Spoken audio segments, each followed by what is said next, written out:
অতএব অনতিকাল পরেই এই দুই বন্ধু ব্রাহ্ম পরিবারে বিবাহ করিয়া বিদুষী ভার্যা লইয়া গৃহে ফিরিয়া আসিলেন।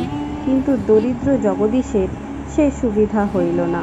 তাহাকে যথাসময়ে আইন পাশ করিতে হইল এবং এক গৃহস্থ ব্রাহ্মণের 11 বছরের কন্যাকে বিবাহ করিয়া অর্থোপার্জনের নিমিত্ত এলাহাবাদে চলিয়া যাইতে হইল।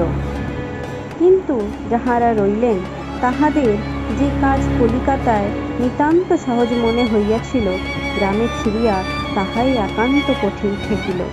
বউ মানুষ শ্বশুরবাড়ি আসিয়া ঘুমটা দেয় না, জুতো মোজা পরিয়া রাস্তায় বাহির হয়।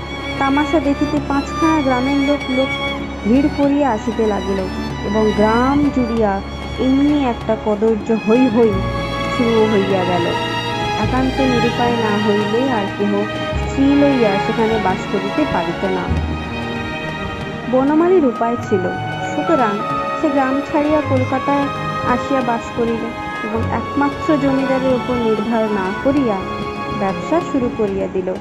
কিন্তু রাসবিহারীর অল্প আয়, কাজেই সে নিজের পিঠের উপর একটা এবং বিদুষী ভার্যার পিঠের উপর একটা কুলা চাপাইয়া দিয়া কোনো মতে